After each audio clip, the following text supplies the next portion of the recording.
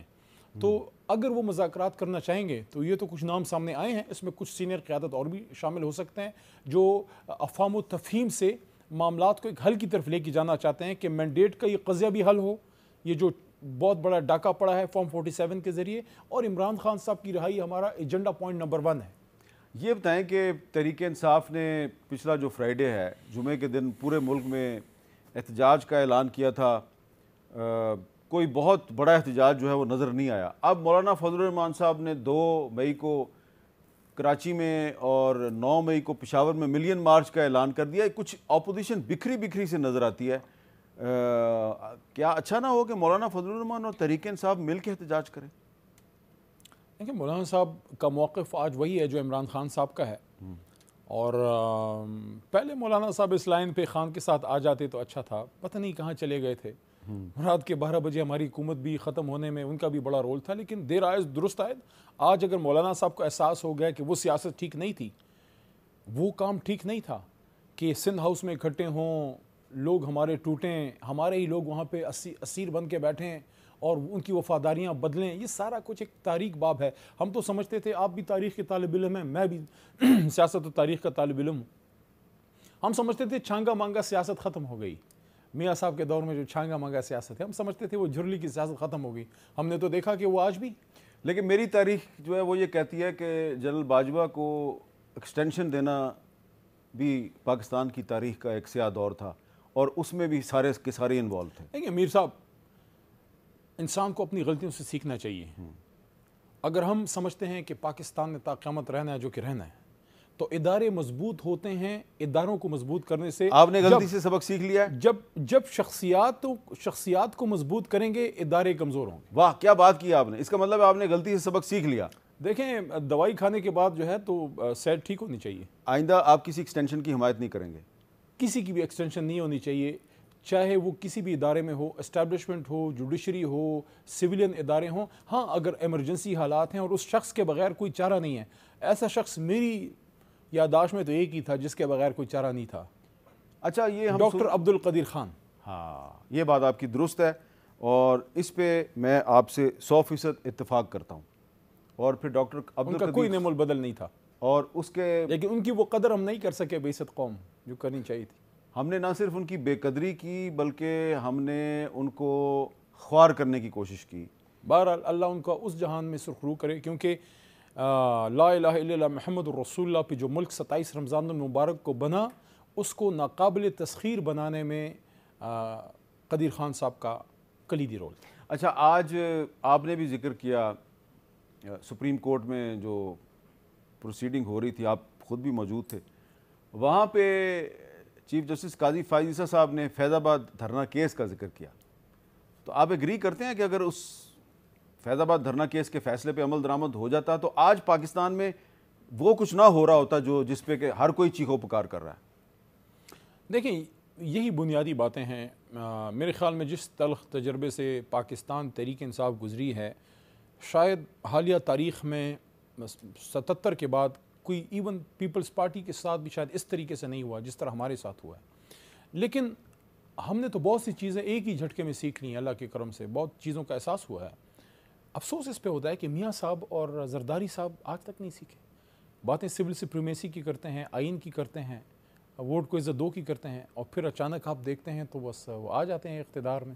Vote ان کے پاس نہیں ہوتا، عوام کی سپورٹ نہیں ہوتی اقتدار. لیکن آپ کے کچھ ساتھی یہ کہتے ہیں کہ ابھی بھی آئی ایس آئی کے سابق سربراہ جنرل فیض جو ہیں وہ آپ کی پارٹی کے بہت سے لوگوں کو اپنے فیض سے فیضیاب کر رہے ہیں. تو مداخلت تو بھی ہو رہی ہے آپ کی پارٹی میں. دیکھیں، کسی کا کوئی ذاتی تعلق ہے، دوستی ہے، اس پہ میں نہیں بات کرتا. لیکن کوئی بھی شخص ہو آئین کے ماورا جائے گا، چاہے وہ اسٹیبلشمنٹ سے ہو، چاہے وہ جوڈیشری سے ہو، چاہے وہ سول بیوروکریسی سے ہو، یا ہمارے پولیٹیشن میں سے ہو. یہ میں اس لیے بات کروں کہ آپ خود ہمیشہ یہ بات کرتے ہیں، اس لیے آپ اس بات کو شاید سپورٹ کریں کہ یہ جو کتاب ہے نا آئین کی، اس کو ہم نے کاغذ کا پلندہ بنایا ہے. اس کو عمل کر کے ہم آئین پاکستان بنا سکتے ہیں. جب تک اس پہ عمل نہیں کریں گے، صرف کاغذ کا پلندہ رہے گا. ابھی تو یہ کاغذ کا پلندہ ہے، اور It's never too late. اور بہت عرصے کے بعد جو ہے وہ میں بھی اب اس آئین کے مستقبل سے کافی تشویش کا شکار ہوں. مایوس نہیں ہوں, تشویش کا شکار ہوں. اس لیے میں ایک بریک لیتا ہوں, بریک کے بعد دوبارہ ملتے ہیں.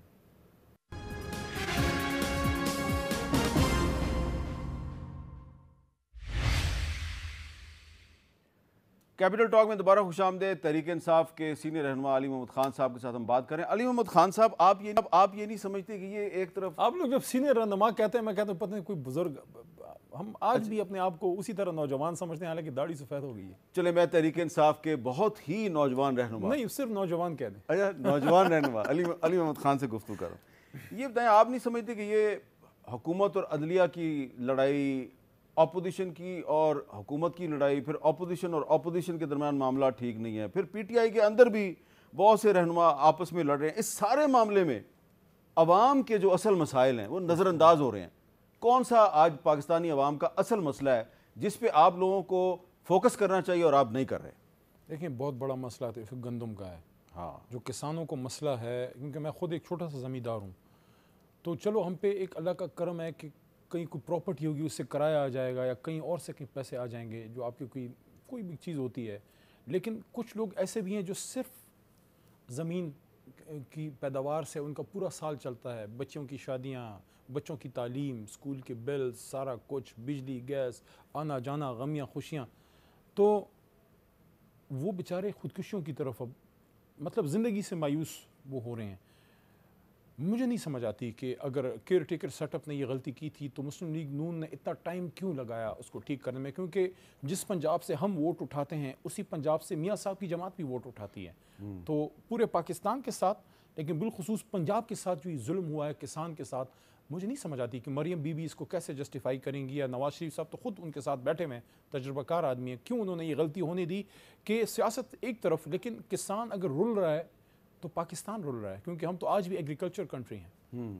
اچھا, لیکن ایک طرف پنجاب گورنمنٹ نے روٹی کی قیمت میں کمی کا اعلان کیا, دوسری طرف خیبر پختونخوا گورنمنٹ نے روٹی کی قیمت میں کمی کا اعلان کیا. دونوں حکومتیں اس پہ عمل درآمد کرانے میں ناکام ہیں, تو فرق کیا ہے دونوں میں؟